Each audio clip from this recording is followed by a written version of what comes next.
आज के इस वीडियो में हम इंडिया के कुछ ऐसे स्टार्टअप्स के बारे में बात करेंगे जिनकी वैल्यूएशन 5000 करोड़ से भी ज्यादा है। पहला है अर्बन क्लैब, इंडिया का सबसे इनोवेटिव स्टार्टअप जिसमें रतन टाटा जैसे रेप्यूटेड बिजनेसमैन ने भी इन्वेस्ट किया है। अर्बन क्लैब एक ऐसी कंपनी है जिसने सिर्फ 5 साल के अंदर ही पूरा मार्केट कैप्चर कर लिया है। इंडिया में ऐसे बहुत से लोग हैं जो पॉलिटेक्निक डिप्लोमा करते हैं या फिर ब्यूटिशियन, प्लम्बर, कारपेंटर्स होते हैं, पर उन्हें कोई स्पेसिफिक जॉब्स नहीं मिलती। ऐसे लोगों के लिए ही अर्बन क्लैब डेवलप किया गया है, जहां इन लोगों को हायर किया जाएगा, जिससे एम्प्लॉयमेंट भी होगी और हमें ऐसे लोकल वेंडर्स को ढूंढने में भी आसानी होगी। ये कंपनी 2014 में अभिराज भाल, वरुण खेतन और राघव चंद्रन, इन 3 लोगों ने एक बड़े आइडिया के साथ स्टार्ट की थी। अभिराज और वरुण पहले से ही कॉलेज फ्रेंड्स थे और उन्हें बिजनेस में बहुत इंटरेस्ट था। ग्रेजुएशन के बाद दोनों यूएस में जॉब करते थे। दोनों को बिजनेस में बहुत इंटरेस्ट होने की वजह से वो अक्सर स्टार्टअप्स के बारे में बातें किया करते थे, पर उन्हें एग्जैक्टली क्या करना चाहिए ये डिसाइड नहीं हो रहा था। इसलिए वो 2 साल तक सिर्फ डिस्कशंस ही करते थे। फिर एक दिन उन्होंने डिसाइड किया कि अब वो सच में अपने ड्रीम्स पूरे करने के लिए कुछ एक्शंस लेंगे, ना कि सिर्फ बातें करते बैठेंगे। फिर 2013 में अपनी जॉब छोड़कर दोनों ने साथ में अपना स्टार्टअप लॉन्च करने के लिए इंडिया आ गए। इंडिया में बॉलीवुड और मूवीज का बहुत क्रेज होने के कारण उन्हें लगा कि इसमें उन्हें प्रॉफिट होगा। इसलिए अभिराज और वरुण ने अपना first startup cinema box start किया, जहां वो पब्लिक ट्रांसपोर्ट जैसे बसेस, ट्रेन्स और कैब्स में एंटरटेनमेंट डिवाइसेस प्रोवाइड किया करते थे। वैसे ही दूसरी तरफ राघव चंद्रन, जो कि एक सॉफ्टवेयर इंजीनियर थे और उन्होंने कई आईटी कंपनीज में भी जॉब्स की थी, उनका भी कुछ ऐसा ही सपना था कि वो अपना खुद का स्टार्टअप लॉन्च करें। इसलिए उन्होंने एक वेबसाइट भी स्टार्ट की थी, जहां हम ऑनलाइन ऑटो रिक्शा बुक कर सकते थे और उसका नाम था buggy.in। पर ये दोनों स्टार्टअप्स कुछ खास चले नहीं। उसी समय अभिराज के बहन की शादी भी थी और तभी अभिराज को लोकल वेंडर्स को ढूंढने में बहुत मुश्किल हुई थी। तब अभिराज और वरुण ने ये डिसाइड किया कि वो लोकल वेंडर्स के लिए एक डिफरेंट प्लेटफॉर्म बनाएंगे, लेकिन उस वक्त उन्हें एक टेक पर्सन की जरूरत थी और उसी वक्त उनकी मुलाकात राघव चंद्रन से हुई। फिर उसके बाद तीनों ने मिलकर अपना नया स्टार्टअप लॉन्च किया। एक योगा टीचर से लेकर एक प्लम्बर तक उन्होंने हर फील्ड के लोगों को हायर किया। फिर 2 सालों के अंदर ही ये कंपनी इंडिया के 6 मेन सिटीज में अपना बिजनेस एक्सपांड कर चुकी थी। अब इंडिया में ही नहीं, पर दुबई और यूएई जैसे कंट्रीज में भी अर्बन क्लैब एक्सपांड हो चुका है। अर्बन क्लैब में ज्यादातर लोग यंग जनरेशन के हैं, जिससे उनका एनवायरनमेंट बहुत मोटिवेटेड होता है। आज urban क्लैब largest mobile service provider बन चुका है, क्योंकि इस कंपनी ने कंज्यूमर की जरूरत के हिसाब से उनको सर्विस प्रोवाइड की है। किसी भी स्टार्टअप के लिए यही जरूरी है कि वो लोगों की जरूरतों को समझे और उनके प्रॉब्लम सॉल्व करे। नंबर 2 है वाव मोमोज, जो आज इंडिया की फास्टेस्ट ग्रोइंग फूड चेन्स में से एक है। इसके फाउंडर्स सागर दरियानी और विनोद कुमार ने ये बिजनेस 30,000 रुपीज से स्टार्ट किया था और आज उनका टर्नओवर 800 करोड़ से भी ज्यादा है। सागर और विनोद कॉलेज के टाइम से ही बहुत अच्छे दोस्त थे। विनोद नेपाल के थे, इसलिए वो मोमोज के काफी शौकीन थे और सागर को भी कॉलेज के बाहर मिलने वाले मोमोज बहुत पसंद आते थे। फिर एक दिन सागर के दिमाग में आइडिया आया कि क्या ये मोमोज की टेस्ट और क्वालिटी और भी बेहतर की जा सकती है। तब सागर ने ये आइडिया विनोद के साथ शेयर किया और उसे भी ये बहुत पसंद आया।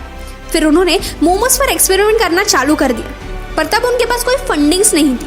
उस समय सागर के माता पिता ने उनको हेल्प की और उसी पैसों से उन्होंने 2008 में अपने बिजनेस का नाम वाव मोमोज प्राइवेट लिमिटेड रखकर ये बिजनेस स्टार्ट किया। शुरुआत में 200 स्क्वायर फीट किचन, एक छोटा टेबल और उधार पर लिए हुए रॉ मटेरियल से उन्होंने मोमोज बनाना स्टार्ट किया। फिर कोलकाता में उन्हें एक 6x6 की शॉप भी मिली, जहाँ वो मोमोज बेचते थे। उन्होंने प्रमोशनल एक्टिविटीज और मार्केटिंग कैंपेन्स के लिए अपनी स्टॉल लाइट्स और डेकोरेटिव सामान से भी सजाई। फिर वो दोनों मोमोज पे तरह तरह के एक्सपेरिमेंट्स करने लगे और वाव मोमोज का टी-शर्ट पहन के एक ट्रे लेकर खुद लोगों के पास जाते थे, क्योंकि तब उनके पास पैम्पलेट छापने के लिए पैसे नहीं थे। लोगों को उनके मोमोज बहुत पसंद आने लगे और जल्द ही दूसरे रिटेल शॉप्स पर भी उन्हें अपना स्टॉल ओपन करने का ऑफर मिला। उनको बहुत कंपनी से फंडिंग्स भी मिली। 2010 में उन्होंने अपना पहला आउटलेट कोलकाता में 14 लाख के इन्वेस्टमेंट के साथ स्टार्ट किया था। आज वाव मोमोज के इंडिया के 13 सिटीज में 200 से भी ज्यादा आउटलेट्स है। इस फूड कंपनी में 900 से ज्यादा लोग स्टोर फ्रंट मैनेजमेंट के लिए है और 700 से ज्यादा लोग बैकएंड एम्प्लॉयज है। सागर और विनोद के बहुत स्ट्रगल के बाद आज उनका स्टार्टअप रैपिडली ग्रो कर रहा है और इसी वजह से आज इंडिया में मोमोज वाव मोमोज के नाम से जाने जाते हैं। नेक्स्ट है बायजूस, जो आज world's most valued educational company बन चुकी है। इस कंपनी के फाउंडर बायजू रविंद्रन ने ये कंपनी 2011 में स्टार्ट की थी। बायजू रविंद्रन एक मलयालम फैमिली से बिलोंग करते थे और उनके पेरेंट्स दोनों प्रोफेशनली टीचर्स थे। बायजू रविंद्रन ने अपनी इंजीनियरिंग गवर्नमेंट कॉलेज से की थी। बायजू मैथ्स में बहुत अच्छे थे और वो अपने फ्रेंड्स को भी एंट्रेंस एग्जाम में हेल्प किया करते थे। एक बार ऐसे ही मजाक में उन्होंने अपने फ्रेंड्स के साथ कैट की एग्जाम दी और उनके 100% आए। ये देखकर सब शॉक हो गए और तब उनके फ्रेंड्स ने उन्हें कोचिंग क्लास स्टार्ट करने के लिए सजेस्ट किया। फिर वो अपने दोस्त के घर के टेरेस पर MBA स्टूडेंट्स को कोचिंग देते थे। शुरुआत में तो फ्री कोचिंग्स दिया करते थे, फिर देखते ही देखते उनके स्टूडेंट्स बढ़ते गए और फिर उन्होंने अपनी जॉब छोड़कर फुल टाइम कोचिंग्स लेने का डिसीजन लिया। 2011 में उन्होंने अपनी इंस्टीट्यूट खोली जिसका नाम था think and learn private limited. उन्होंने बेसिक लर्निंग पे ज्यादा फोकस किया और ऑनलाइन वीडियो बेस्ड लर्निंग से अपने स्टूडेंट्स को पढ़ाना स्टार्ट किया। देखते ही देखते उनकी कोचिंग क्लासेस इतने फेमस हो गए कि 20,000 से ज्यादा स्टूडेंट्स और वो भी डिफरेंट स्टेट से उनके पास आने लगे थे। फिर 4 साल कोचिंग चलाने के बाद उन्होंने 2015 में अपना लर्निंग ऐप लॉन्च किया जो आज बायजूस के नाम से जाना जाता है। इस ऐप का मेन फोकस बेसिक लर्निंग पे था, यानी 4th से 12th तक के स्टूडेंट्स को इफेक्टिव और इंटरेस्टिंग वे से पढ़ाना।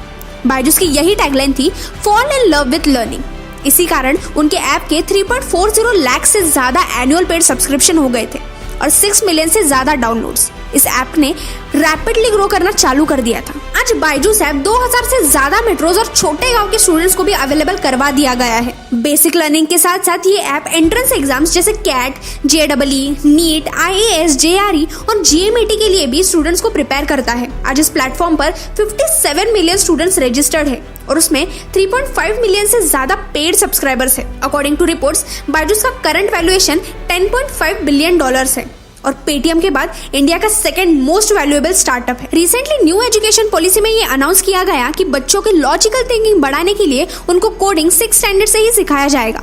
इसीलिए बायजूस ने व्हाइट हैट जूनियर नाम की एक वेबसाइट जो कि बच्चों को कोडिंग सिखाती थी उसको भी एक्वायर कर लिया है ताकि स्कूल्स के साथ साथ बच्चे बायजूस ऐप पर भी कोडिंग सीख पाए। अगला है नायका। अगर आप लड़की हो तो आपने नायका का नाम तो जरूर सुना होगा। नायका ये एक मल्टी ब्रांड ब्यूटी रिटेलर है। फाल्गुनी नायर जो कि नायका की फाउंडर है, उन्होंने ये स्टार्टअप 2012 में स्टार्ट किया था। फाल्गुनी नायर जी ने IIM अहमदाबाद से अपनी पोस्ट ग्रेजुएशन की डिग्री पूरी की थी और 18 साल कोटक महिंद्रा कैपिटल में मैनेजिंग डायरेक्टर थी। पर उनके पिता बिजनेस में होने के कारण उन्हें बचपन से ही बिजनेस करने का बहुत शौक था। फिर 46 साल की उम्र में उन्होंने अपनी अच्छी खासी नौकरी छोड़कर खुद का स्टार्टअप खोलने का प्लान किया। उनका ये डिसीजन लेने के 2 रीजंस थे, एक मेकअप की तरफ अपना प्यार और दूसरा ऑनलाइन मार्केटिंग प्लेटफॉर्म को एक्सप्लोर करने की क्यूरियोसिटी। तो उन्होंने देखा कि इंडिया में ब्यूटी प्रोडक्ट्स की डिमांड तो है पर बहुत कम जगहों पर ब्रांडेड प्रोडक्ट्स मिलते हैं। फिर 7 बड़े इन्वेस्टर से 25 मिलियन की फंडिंग मिलने के बाद उन्होंने नायका लॉन्च किया। नायका ये नाम संस्कृत वर्ड नायका से लिया गया है जिसका मतलब है one in the spotlight. Nykaa basically एक ई-कॉमर्स वेबसाइट है जो आपको लीडिंग ब्रांड्स जैसे लैक्मे, लॉरियल पेरिस, लोटस और मेबलिन के ब्यूटी और वेलनेस प्रोडक्ट्स प्रोवाइड करता है। सिर्फ इतना ही नहीं, उनके पास 3 लाख से भी ज्यादा प्रोडक्ट्स हैं और 1500 से भी ज्यादा वैरायटीज के ब्रांड्स हैं। नायका ने अपने खुद के 400+ क्यूरेटेड प्रोडक्ट्स भी लॉन्च किए हैं जिससे उनका प्रॉफिट और रिटेल दोनों बहुत बढ़ गया है और इसी वजह से आज नायका एक यूनिकॉर्न स्टार्टअप बन चुका है और साथ ही उनका वैल्यूएशन 1.2 बिलियन हो गया है और आने वाले सालों में नायका ये ब्रांड बहुत रैपिडली ग्रो करने वाला है। नायका के थ्रू फाल्गुनी जी इंडियन वुमेन्स के लिए स्टैंड लेना चाहती है। वो चाहती हैं कि हर औरत अपने घरों से बाहर आकर कॉन्फिडेंटली और प्रोफेशनली सब कुछ हैंडल करे। वो ये मानती है कि कोई भी औरत अगर स्ट्रॉन्ग डिटर्मिनेशन और विल पावर से काम करे तो वो जो चाहे हासिल कर सकती है। लास्ट है उड़ान। ये स्टार्टअप अपने नाम की तरह ही बहुत लंबी उड़ान उड़ा और सिर्फ 26 महीनों के अंदर ही इस स्टार्टअप ने 1 बिलियन का वैल्यूएशन क्रॉस कर दिया और बन गया इंडिया का फास्टेस्ट यूनिकॉर्न स्टार्टअप। उड़ान की शुरुआत 2016 में हुई थी। उड़ान को फ्लिपकार्ट के 3 एक्स एम्प्लॉयज वैभव गुप्ता, अमोद मालविया और सुजित कुमार ने स्टार्ट किया था। एक थॉट से उन्होंने अपना स्टार्टअप चालू किया कि इंडिया में स्मॉल और मीडियम एंटरप्राइजेस को इंटरनेट या ई-कॉमर्स ज्यादा अवेलेबल नहीं है, तो ऐसे लोगों को अपना बिजनेस एक्सपांड करने में बहुत दिक्कत होती है। तो उन्होंने B2B प्लेटफॉर्म बनाया, मतलब सारे होलसेलर्स, रिटेलर्स, डिस्ट्रीब्यूटर्स, प्रोड्यूसर्स ये सब टेक के थ्रू एक सिंगल प्लेटफॉर्म पर लाए जाएंगे। आज 50 to 60 million small scale business को उड़ान ग्रो करने में हेल्प करता है। वैभव, अमोद और सुजित फ्लिपकार्ट में सीनियर्स होने के कारण उन्हें logistics, scaling, supply chain in सब का बहुत अच्छे से नॉलेज था, इसलिए अपना स्टार्टअप वो ज्यादा जल्दी ग्रो कर पाए। उड़ान को फ्लिपकार्ट जैसी बड़ी कंपनी से आगे जाना है और अगले सालों में शायद ही उड़ान मार्केट रूल भी करेगा। तो ये थे इंडिया के कुछ ऐसे स्टार्टअप जिन्होंने टेक्नोलॉजी की मदद से और बहुत सारे स्ट्रगल के थ्रू अपना नाम ऊपर किया है। कामयाब लोग अपने फैसलों से दुनिया बदल देते हैं, ऐसे ही इन लोगों ने अपने फैसलों से ई-कॉमर्स को एक नया शेप दिया है। और अगर हमारा वीडियो आपको पसंद आया हो तो वीडियो को लाइक करके फैक्ट्स चैनल को सब्सक्राइब जरूर करना।